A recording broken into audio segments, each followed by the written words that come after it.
একটি গ্রামে একটি বৃদ্ধ মহিলা তার ছেলের সাথে বাস করত। তার ছেলের নাম ছিল লালু। হ্যাঁ রে বাবা লালু, কাজে যাবি না? অনেক বেলা হয়ে গেল তো। হ্যাঁ মা, যাবো। তুমি আমায় কুড়ালটা এনে দাও তো। আজ যে মোড়ল মশাই বেশি করে কাঠ আনতে বলেছে। একথা শুনে বৃদ্ধা মহিলাটি ঘর থেকে কুড়াল এনে দিল। আর লালু সে কুড়াল নিয়ে জঙ্গলে কাঠ কাটতে গেল। তারপর কাঠ কেটে মোড়লের বাড়িতে পৌঁছে গেল। মোড়ল মশাই, ও মোড়ল মশাই, বাড়িতে আছেন? মোড়ল সাহেব এখন একটু ব্যস্ত আছে, যা বলার আমাকে বলুন। মোড়ল মশাই আমাকে কাঠ আনতে বলেছিল, এই যে আমি কাঠ জোগাড় করে নিয়ে এসেছি। ঠিক আছে, কাঠগুলো এখানে রেখে চলে যান। কিন্তু আমার টাকার ভীষণ প্রয়োজন। এখনই দিলে খুব ভালো হতো। ঠিক আছে, আমি মোড়ল সাহেবের কাছ থেকে টাকাটা নিয়ে আসছি। একথা বলে মোড়লের কর্মচারী ঘর থেকে টাকা এনে লালুকে দিয়ে দিল। আর লালু টাকা নিয়ে বাড়িতে চলে এলো। হ্যাঁ মা, এই দেখো, আজ আমি বেশ কিছু টাকা পেয়েছি। কাল সকালবেলা বাজার করে আনবো। ঠিক আছে রে বাবা, এখন খাবারগুলো খেয়ে নে, অনেক বেলা হয়ে গেল যে। হ্যাঁ মা, দাও দাও, খেতে দাও। এরপর লালুর মা লালুকে খেতে দিল। এভাবে লালুদের দিন যেতে লাগলো।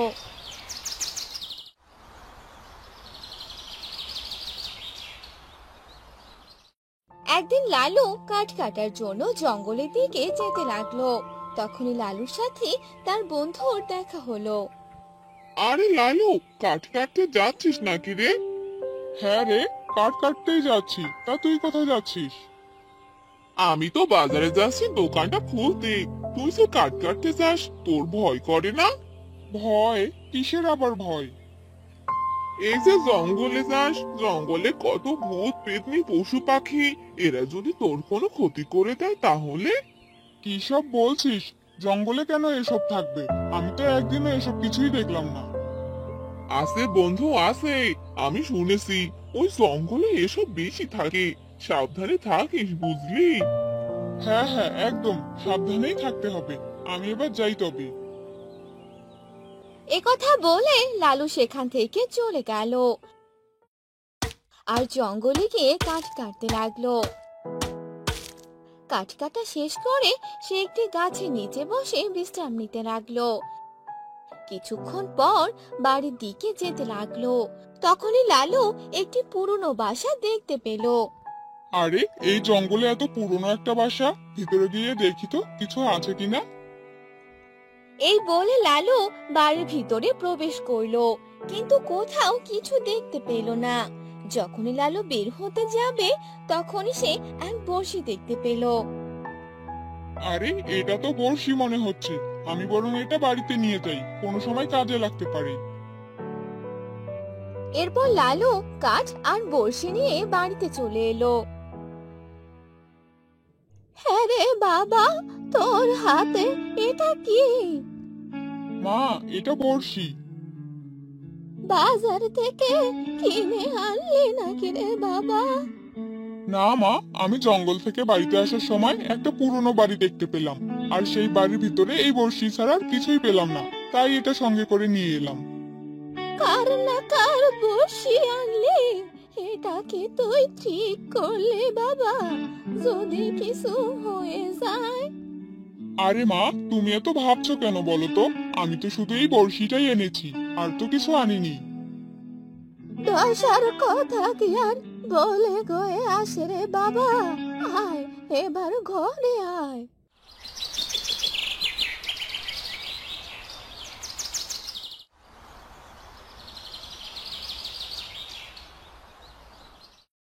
পরদিন সকাল হতেই অনেক জোরে বৃষ্টি নামলো। হ্যাঁ মা, কি হলো বলো তো? এত জোরে জোরে বৃষ্টি পড়ছে, বৃষ্টি কমে যাওয়ার তো কোনো নামই নেই। আজ কি কাঠ কাটতে যেতে পারবো না নাকি? বৃষ্টি না কমলে কি করে যাবি রে বাবা? এই বৃষ্টি যে কখন থামবে কে জানে।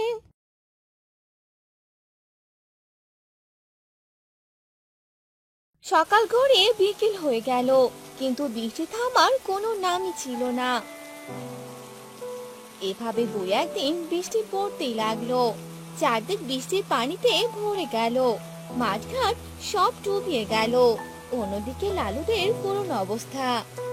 এই অসময়ে যে বন্যা হয়ে গেল মা, এবার আমাদের খাওয়ার মতো চাল ছাড়া কিছুই নেই। সব দোকানপাটও যে বন্ধ, কারো কাছে ধার করে আনার মতো কিছু নেই যে। তুই বাইরে যাবি বা কি করে বাবা? আর কিছুক্ষণ বৃষ্টি পড়তে থাকলে তো আমাদের ঘরেও পানি উঠবে। তাই তো দেখছি মা, ঘরে কোনো শুকনো খাবার থাকলে দাও না।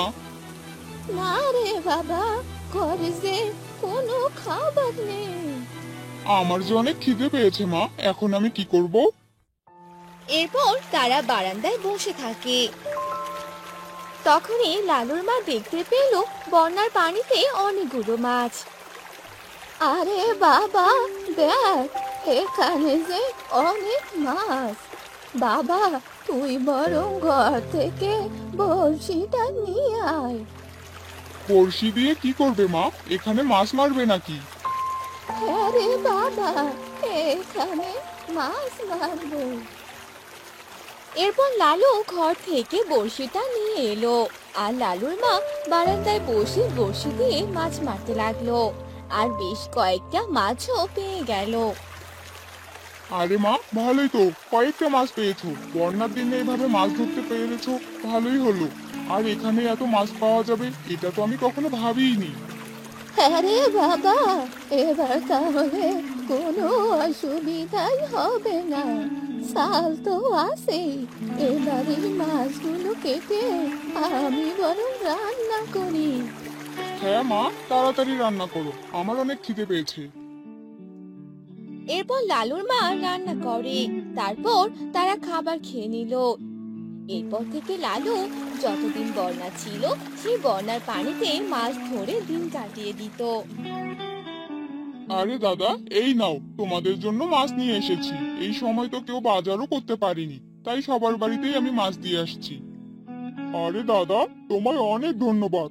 এই মাছগুলো দিয়ে আমাদের অনেক উপকার করলে। এরপর লালু সেখান থেকে চলে এলো। বাড়িতে আসার পর লালুর মা লালুকে বলল, সবার বাড়িতে মাছ দিয়ে এসেছিস তো? হ্যাঁ মা, দিয়ে এসেছি। এবার এই বন্যাতে আর কারো কোনো অসুবিধা হবে না। তাহলে তো ভালোই হলো। নে এবার খাবার খেয়ে নে। গ্রামের সবাই লালু ও তার মা ভালোভাবে দিন কাটাতে লাগলো।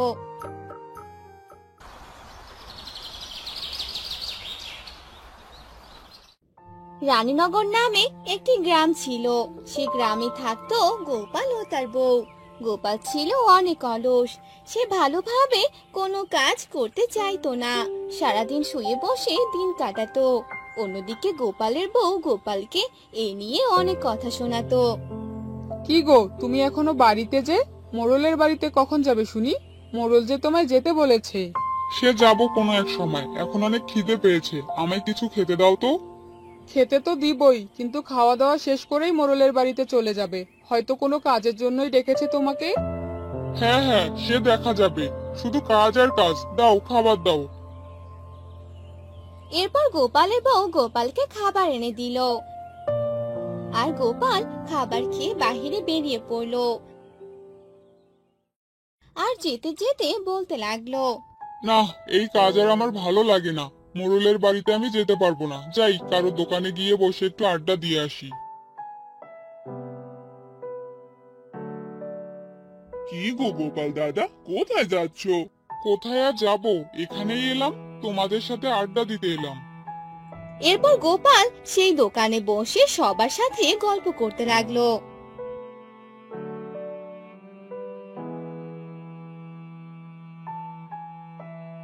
আর বিকেল হতেই মোড়ল গোপালের বাড়িতে আসে আর গোপালকে ডাকতে থাকে। গোপাল, কি রে গোপাল, বাড়িতে আছিস? আরে মোড়ল মশাই, আপনি এখানে? তা কি মনে করে?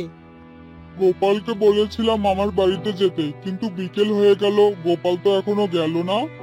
কি বলেন? সে তো সকালবেলা বাড়ি থেকে বের হয়ে আপনার বাড়িতে গেছে। না তো, গোপাল তো আমার বাড়িতে আসেনি। আচ্ছা, আমি তাহলে এবার আসি। আজকে তাহলে বাড়িতে আসুক, এমন শিক্ষা দিব যে কখনো ভুলে যাবে না।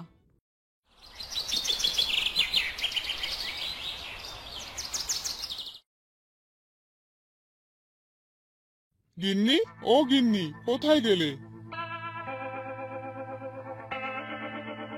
তুমি এসে গেছো? তা কাজ কেমন করলে গো? আর কত টাকা পেলে দেখি? আরে, এবার কি হবে? ধরা খেয়ে যাব নাকি? এবার কি বলবো আমি? না, মানে মোড়ল মশাই বলেছে কাল টাকা দিবে, আজ কিছুই দেয়নি। তাই নাকি গো? মোড়ল মশাই তো বিকেলে আমাদের বাড়িতে এসেছিল, বলে গেল তুমি নাকি ভালোই কাজ করছো। আরে, আমি তো সত্যি ধরা খেয়ে গেলাম। গিন্নি, আসলে আজকে আমার ভালো লাগছিল না, তাই একটা দোকানে বসেছিলাম। তাহলে বাড়িতে এলে কেন শুনি? আজ তোমার বাড়িতে কোনো জায়গা নেই, যেখানে গিয়েছিলে সেখানেই থাকো। আরে গিন্নি, এভাবে বলছো কেন? দেখো, কাল থেকে আমি ভালোভাবেই কাজ করব। তাহলে কালকেই বাড়িতে এসো, বুঝলে? এ যা, দরজা লাগিয়ে দিল। আজ বউটা অনেক খেপেছে, আজ যে কি হবে আমার। গিন্নি, দরজা খোলো, কাল থেকে কাজ ঠিকভাবেই করব। এ কথা শুনে গোপালের বউ দরজা খুলে দেয়। আর রাতে খাবার খেয়ে তারা ঘুমিয়ে পড়ে। পরদিন সকালবেলা আজ কাজ করে তবেই বাড়িতে ফিরবে, না হলে আজকের খাবার বন্ধ করে দিব। ঠিক আছে, তাই হবে। এরপর গোপাল মোড়লের বাড়িতে যায় আর কাজ করে টাকা নিয়ে বিকেলে বাড়িতে আসে। আর এভাবেই কয়েকদিন কেটে যায়। গোপাল আবারও শুয়ে বসে থাকতে শুরু করে। গোপালের এমন কর্মকাণ্ড দেখে গোপালের বউ ভাবতে লাগে। না, এভাবে আর হচ্ছে না, এবার আমাকেই কিছু একটা ব্যবস্থা করতে হবে। গোপাল ঘুমাচ্ছিল আর সেই সময় অনেক বৃষ্টি পড়তে লাগলো।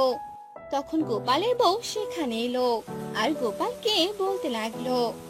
হ্যাঁ গো, আমার মাথায় একটা বুদ্ধি এসেছে। বুদ্ধি? কিসের আবার বুদ্ধি এলো এই সময়? তুমি বরং একটা বাজার দিয়ে দাও, শুধু বসে বসে বাজারের কাজ করবে, ভালোই হবে। বাজার যে দিব, আমাদের কোনো জায়গা আছে কি? কোথায় দিব বাজারটা? আর যে বৃষ্টি পড়ছে, মনে হয় না 2-3 দিনের আগে থামবে। আর জায়গা কিনতে হবে, আমাদের কি টাকা আছে? তাহলে তো ভালোই হলো, আমরা বরং জলের উপরেই বাজার দিয়ে দিই। এতে করে জায়গাও কিনতে হচ্ছে না, সবাই নদী পার হয়ে বাজারে যেত, তখন এখানেই বাজারটা করতে পারবে। আর তুমি যে অলস, তোমার জন্য এই কাজটাই সহজ হবে, বুঝলে? কথাটা তুমি মন্দ বলনি। বৃষ্টি কমলে তারপর দেখি কি করা যায়, এবার আমায় একটু ঘুমাতে দাও। ওই সারাদিন তো তুমি ঘুমের মধ্যেই থাকো, তবুও শান্তি হয় না। এরপর গোপালের বউ সেখান থেকে চলে গেল।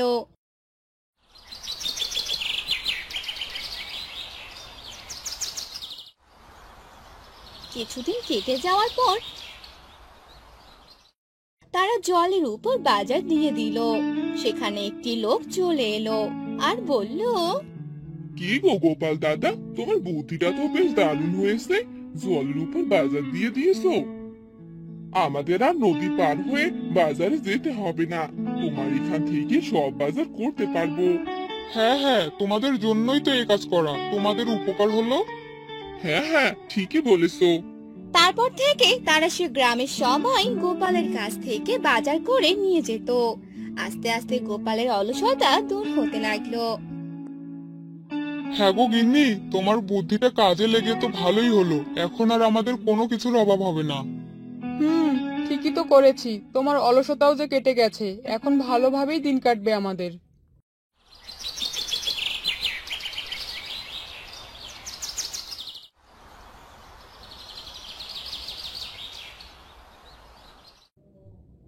এরপর থেকে গোপাল ও তার বউ জলের উপর বাজার দিয়ে ভালো মতো ব্যবসা করতে লাগে আর সুখে শান্তিতে থাকতে লাগে।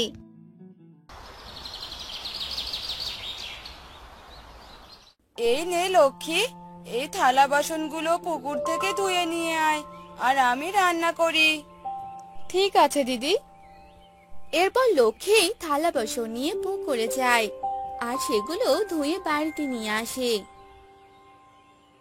আর শিলা রান্না করে।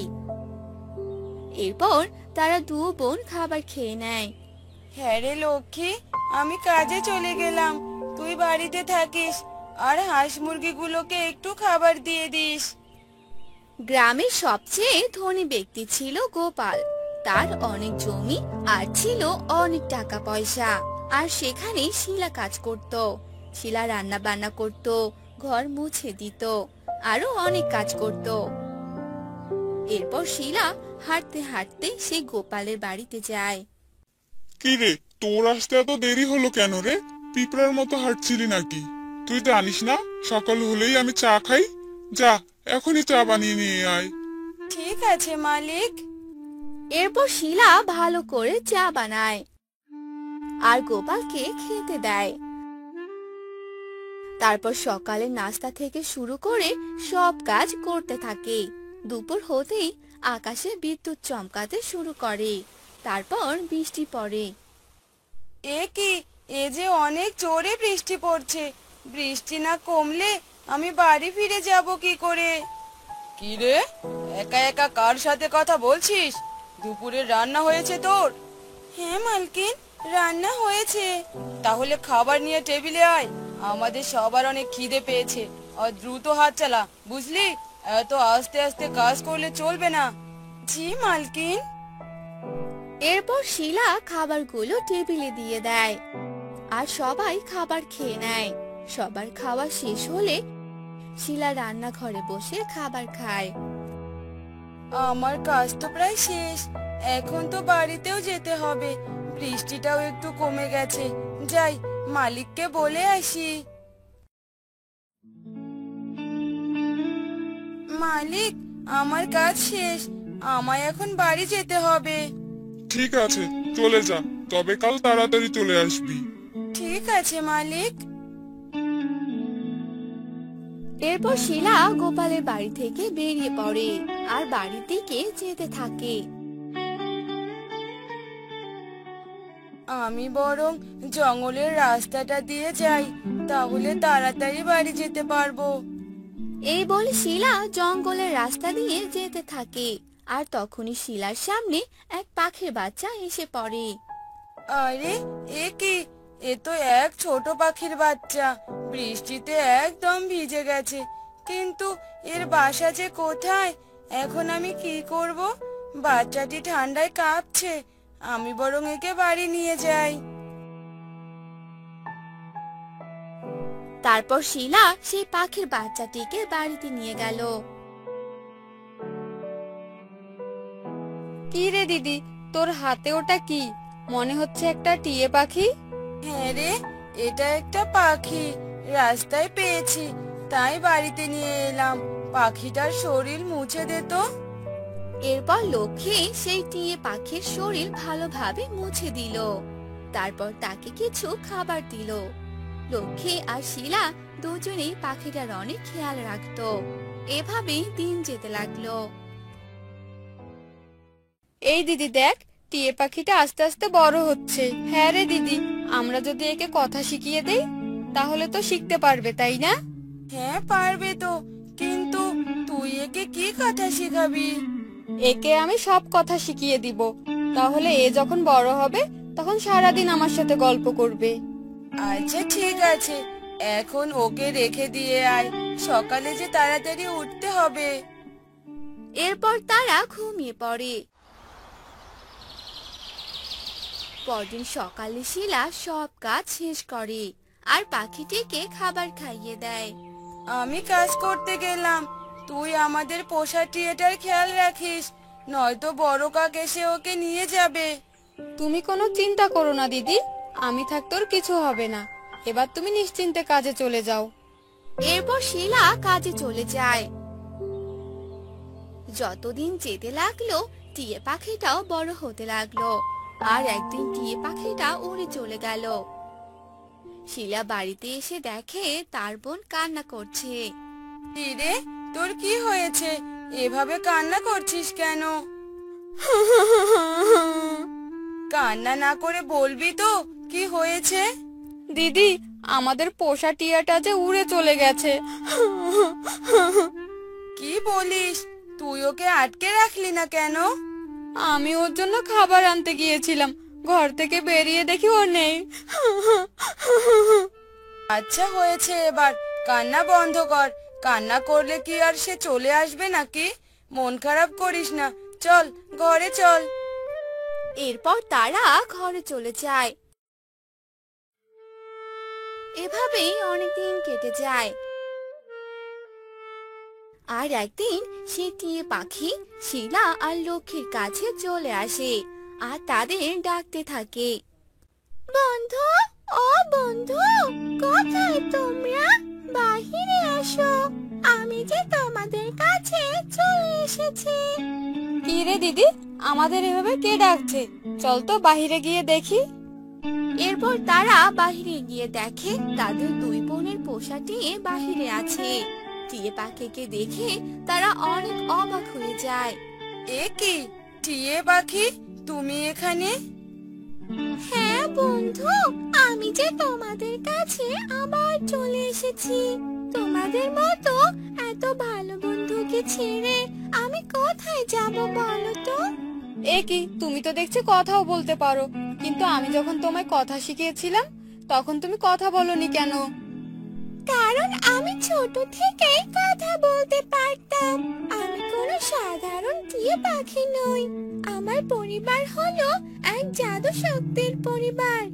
আর আমি সেদিন আমার বাসা থেকে পড়ে গিয়েছিলাম। আর তোমরা আমাকে এক নতুন জীবন দিয়েছো। তোমাদের অনেক ধন্যবাদ বন্ধু। তাহলে তোমার তো অনেক ক্ষমতা আছে বন্ধু, তাহলে তুমি আমাদের অনেক সাহায্য করতে পারবে। হ্যাঁ, অবশ্যই পারবো। বলো, কি চাই তোমাদের? না না বন্ধু, আমাদের কিছু লাগবে না। আমরা এভাবেই অনেক সুখী আছি, আর কিছু চাই না আমাদের। তোমরা আমার জীবন বাঁচিয়েছো, আমার অনেক খেয়াল রেখেছো, ঠিক মতো খাবার দিয়েছো। এবার আমিও তোমাদের সাহায্য করতে চাই। বলো, কি চাই তোমাদের বন্ধু? তুমি কি আমাদের একটা নতুন বাড়ি বানিয়ে দিতে পারবে? আসলে একটু বৃষ্টি হলেই আমাদের ঘরে পানি পড়ে। হ্যাঁ, অবশ্যই পারবো। এই বলে সেই টিয়া পাখি তার জাদু শক্তি দ্বারা একটি সুন্দর বাড়ি বানিয়ে দিল। এত সুন্দর বাড়ি দেখে তারা অবাক হয়ে গেল। এবার আমরা সবাই মিলে এই বাড়িতে থাকবো, আর তুমিও আমাদের সাথেই থাকবে। হ্যাঁ, আমি আর তোমাদের রেখে কোথাও যাব না। এরপর থেকে শিলা গোপালের বাড়িতে কাজ করতে চায় না। তাদের দুই বোনের পোষা টিয়ে তাদের অনেক সাহায্য করে।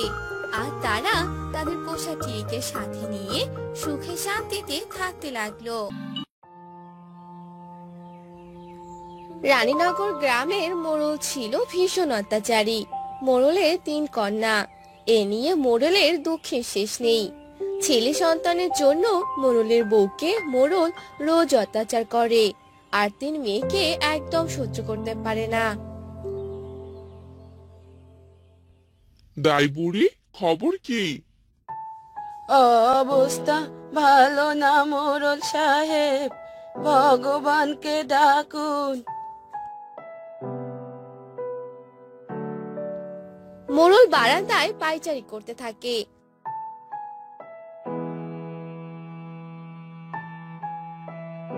আর এভাবে কেটে যায় বেশ কিছুদিন।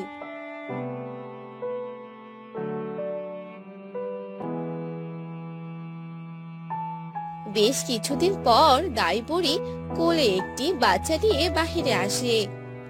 মোড়ল সাহেব, আপনার যে ফুটফুটে একটা মেয়ে হয়েছে। কি, আবার মেয়ে? এবার তো মা মেয়েকে জ্যান্ত পুরব।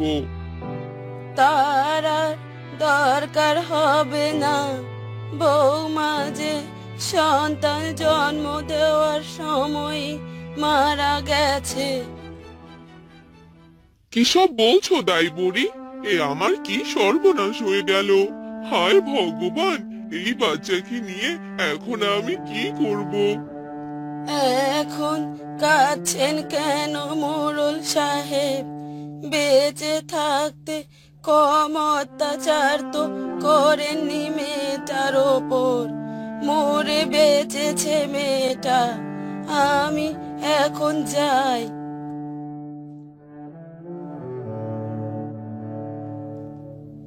এই বলে দাই বুড়ি সেখান থেকে চলে যায়।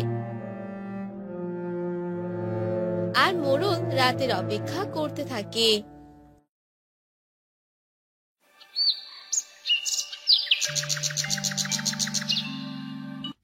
যাই, এই মেয়েকে জঙ্গলে কোথাও ফেলে দিয়ে আসি।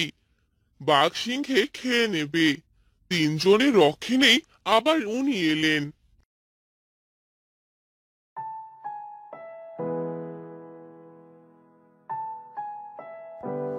একথা বলে মোড়ল শিশুটিকে কোলে নিয়ে জঙ্গলের পথে হাঁটতে থাকে।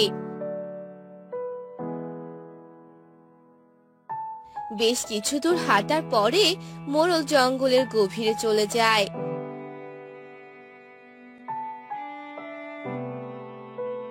আর একটি গাছের নিচে মেয়েটিকে রেখে চলে আসে।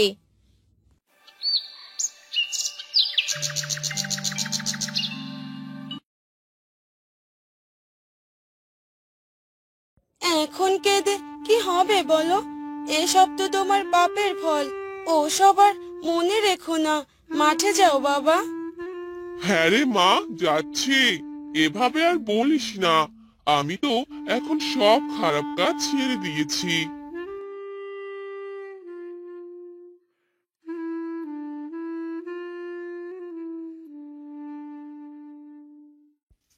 কি মরণ করতে হবে? লাভ নেই মোড়ল মশাই, আমিও তাই ভেবেছিলাম, কিন্তু জল দিয়েও কোনো লাভ হয়নি। মাঠের সব ফসল এভাবে পুড়ে গেল। এবার তো না খেয়ে মরতে হবে। তোমার একার ফসল তো না, মাঠে তো সবার ফসল। কিভাবে যে কি করা যায় তাই ভাবছি। অনেক বেলা হলো, চলো বাড়ি ফেরা যাক।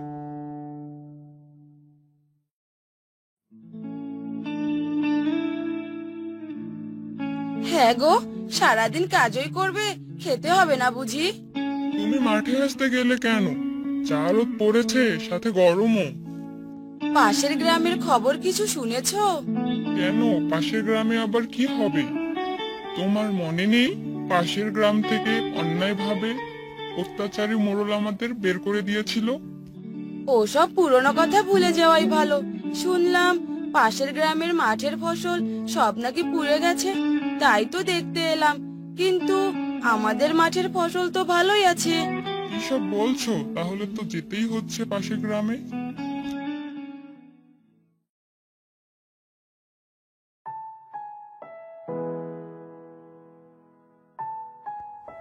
তারপর সে চাষি মোড়লের গ্রামে যায় আর গ্রামের একজন লোকের সাথে কথা বলে।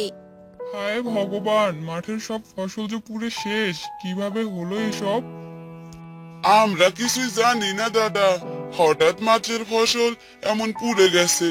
লোকে তো বলছে পাপ, সব পাপ। আমাদের মাঠের ফসল তো ভালোই আছে। আমাদের গ্রামে একজন তান্ত্রিক আছে, ওনার কাছে গেলে হয়তো কোনো সমাধান পেতে পারি। তাহলে তো ভালোই উপকার হয় দাদা, আপনি এখনই নিয়ে চলুন।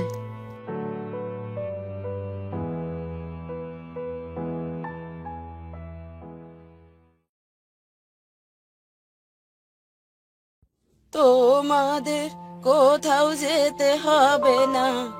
মাঠের সব ফসল যে ওই নিষ্পাপ শিশুর অভিশাপে পুড়েছে, মরবে, সবাই না খেয়ে মরবে। দাইমা, কোন শিশুর কথা বলছো তুমি? মোড়লের একটি কন্যা সন্তান জন্ম দেওয়ার সময় মোড়লের স্ত্রী মারা যায়। আর মোড়ল রাতের আধারে সেই শিশুটিকে জঙ্গলে ফেলে দিয়ে আসে। আর হিংস্র পশু হয়তো বাচ্চাটিকে মেরে ফেলে।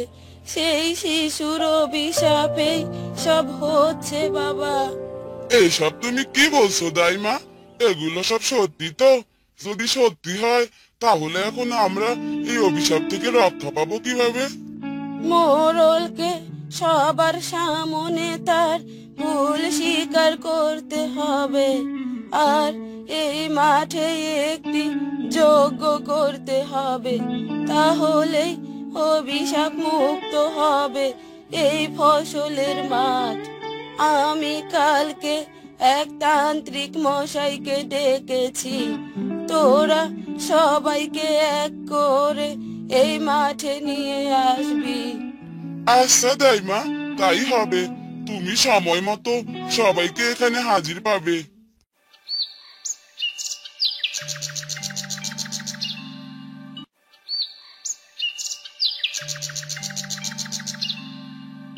বলুন মোড়ল মশাই। আমি সেদিন অহংকার আর রাগের বর্ষবর্তী হয়ে আমার ছোট মেয়েটাকে জঙ্গলে ফেলে দিয়ে এসেছিলাম। আমি অনেক বড় পাপ করেছি। এ পাপের কোনো ক্ষমা হয় না। আমি অন্যায় করেছি। আপনারা আমাকে যা শাস্তি দেবেন আমি মাথা পেতে নেব। মোড়লের মুখে এ কথা শুনে সবাই অবাক হয়ে যায়। এমন শোরগোলের মাঝে মোড়লের মেয়ে বলে ওঠে, বাবা, তুমি তো বলেছিলে মায়ের সাথে সাথে আমাদের ছোট বোনটাও মরে গিয়েছিল। তুমি আমাদের মিথ্যা বলেছিলে বাবা। তোরা আমাকে ক্ষমা করে দে, ক্ষমা করে দে। যা হবার তা তো হয়ে গেছে। এসব ভুলে গিয়ে সবাই মোড়ল মশাইকে ক্ষমা করে দিন। আর তান্ত্রিক মশাই, আপনি যজ্ঞ শুরু করুন। এরপর তান্ত্রিক যজ্ঞ শুরু করে আর অনেকক্ষণ ধরে যজ্ঞ করে। যজ্ঞ করার পর রানীনগর গ্রাম সাপ মুক্ত হয়।